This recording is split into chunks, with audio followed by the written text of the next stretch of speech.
The story of women in the imperial courts of ancient Rome is not one of quiet embroidery or gentle influence. It is a story of fire, poison, and the dagger's edge. These women lived in a gilded cage where the bars were made of their own children's safety, and the lock turned on whispers of treason. From the rise of Augustus to the fall of the Julio-Claudian dynasty, the fate of empresses, princesses, and imperial mistresses was almost always tragic, or not by accident, but by design. The very proximity to power that elevated them also marked them for destruction. Consider Livia Drusilla, wife of Augustus. Today, she is often remembered as the archetypal scheming empress, but her reality was far more precarious. She was expected to produce an heir, embody Roman virtue, and yet never overshadow her husband. After Augustus's death, she was deified, but only after decades of suspicion. Her own son, Tiberius, resented her influence and refused to visit her in her final years. She died knowing that her legacy would be one of whispered accusations, not gratitude. Then came Messalina, third wife of Claudius. Her name has become a byword for promiscuity, but the truth is likely far more political.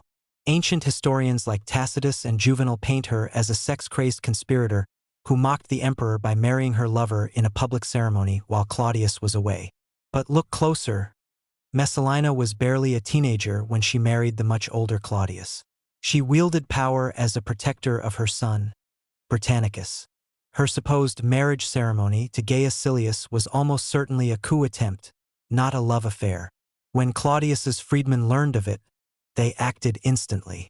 Messalina was hunted down in the gardens of Lucullus and executed by a tribune. Her mother was forced to watch. Messalina's final words? She offered her neck to the sword, but her hand trembled so violently that the executioner needed 2 strokes. She was 26 years old. Her tragedy was pre-written in her bloodline before she ever drew breath. As the great-granddaughter of Augustus, the first emperor, she was not merely born into the Julio-Claudian dynasty. She was its purest distillation, a living embodiment of the regime's legitimacy. In a society where women were legally and socially non-entities, Agrippina's value was entirely genealogical and symbolic, a vessel for transmitting Augustus's sacred blood to the next generation of rulers. Her brother Caligula recognized this symbolic power in the most perverse way, awarding her, along with his other sisters, extraordinary public honors, including having their names included in oaths of loyalty to the emperor, while simultaneously engaging in what Roman historians paint as a sexually abusive relationship that asserted total ownership over them. This created the foundational wound of her psyche. She was raised to be a goddess of the state, but treated as chattel by the man who ruled it. The moment when she watched that same brother, Caligula, murder her husband, Gnaeus Domitius Ahenobarbus, was not just a personal bereavement. It was a brutal education in the reality that the men to whom she was tied could, with impunity, obliterate any independent emotional or political tie she formed. Her subsequent exile by Caligula for alleged adultery was the logical next step. Once the husband he had chosen for his own dynastic calculus was gone, her sexual and political agency had to be crushed entirely, reducing her to a non-entity on an island, stripped of status and wealth. It is from this absolute zero that her formidable and ultimately monstrous political genius was forged. Her scheme to place her son Nero on the throne was not simply ambition. It was a cold, rational understanding that her only pathway to safety and authority in a homicidal patriarchy was through a son. Every other connection, brother, husband, had proven lethal, so she pursued the most transgressive route imaginable, marrying her own uncle, the reigning Emperor Claudius. This act was the ultimate violation of Roman taboo, requiring a special dispensation from the Senate, and it signaled that she would weaponize the very incestuous intensity of the Julio-Claudian bloodline that had first trapped her. She became Claudius's wife not for love but for a surgical political purpose, to become the supreme power broker, systematically sidelining Claudius's biological son, Britannicus, in favor of her own Nero. She orchestrated Nero's adoption by Claudius, his marriage to Claudius's daughter Octavia, and his accumulation of public honors to make his eventual succession seem inevitable. For that brief, glittering moment after Claudius's death, which ancient sources insist she engineered with a poisoned mushroom, she achieved what no Roman woman had before. She was not just the mother of the emperor. She appeared on the coinage wearing a crown, in a visual declaration of co-rulership. She presided over military exercises and received foreign embassies from her own tribunal, seated beside Nero, literally enshrining her private, maternal council into a public constitutional anomaly.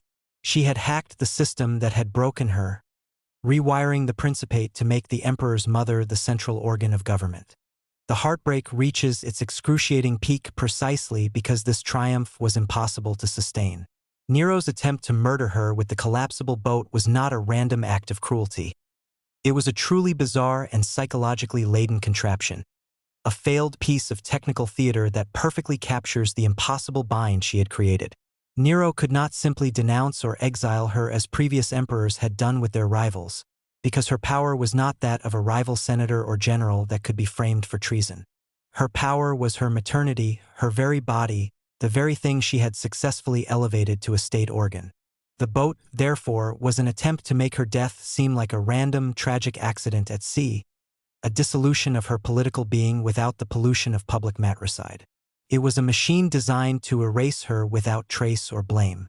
When that artificial, engineered doom failed and she swam to shore with the sheer, defiant competence that had characterized her entire life, the tragedy moved into its final, unbearable stage.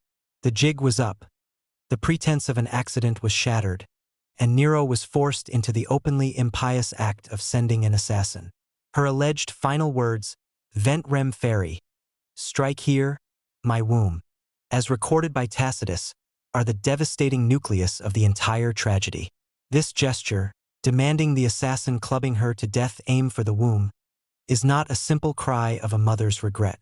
It is a moment of terrifying, clarifying self-knowledge and accusation. In pointing to her womb, she was identifying the precise instrument of her life strategy and the exact source of her ruin. That womb had borne Nero, the son she had made emperor, the monster who was now having her killed. She was indicting the dynastic logic that had defined her entire existence, a logic she had internalized and perfected. The womb was the vessel that carried Augustus's blood, the connection to Germanicus that gave her political value, the object of Caligula's incestuous obsession, the means by which she captured Claudius, and the factory that produced the agent of her own death. By telling the centurion to strike her there, she was in one final, godlike act of irony, performing an autopsy on her own life, exposing the primal, biological lie at the heart of Roman power, that women were passive vessels of a sacred bloodline, when in reality that role made them both indispensable and mortally threatening to the male figure at the apex. She died not in a palace, but in the suburban liminality of her villa, beaten with a club, her body completely desecrated, a fate that was the ultimate answer to her transgression of seizing public power. The medium of her death, a clubbing, a blunt, physical, inelegant violence, was the Roman state's final, blunt reply to a woman who had thought she could transcend her biological function through sheer political will, only to be silenced inside the very body that had given her voice. These were not isolated incidents. The imperial court operated on a logic of scarcity. There was only one throne, one line of succession, and any woman with blood ties to the emperor was both an asset and a threat. Puberty for a princess meant marriage to a foreign ruler or a rival general. Either way, she would be a hostage. Fertility for an empress meant her child might be murdered to clear the way for another claimant. Infertility meant she would be discarded or killed as useless. Julia the Elder, daughter of Augustus, was exiled for adultery, a charge almost certainly fabricated to remove her potential line of succession after her sons died. She spent the last 20 years of her life on a small island, forbidden even wine or male slaves. Her daughter, Julia the Younger, suffered the same fate for the same crime.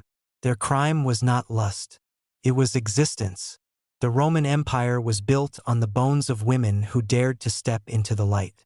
Even the most powerful, like Julia Domna, wife of Septimius Severus, died by her own hand after her son was murdered. The pattern repeats: proximity to power, then a fall, then silence. Their stories were written by men who called them poisoners, whores, or madwomen. But when you strip away the moralizing, you see the truth. These women were playing a game they could never win, on a board that was always tilted against them. The real tragedy of the Roman imperial women is not that they schemed or failed. It is that they had no honorable path to survival. To be passive was to be trampled. To be active was to be condemned. And in the end, whether they lived virtuously or viciously, the sword fell on their necks just the same. Their blood watered the same Roman soil as the gladiators and the slaves, forgotten, except for the warning their names still carry. In the house of Caesar, no woman ever truly goes home.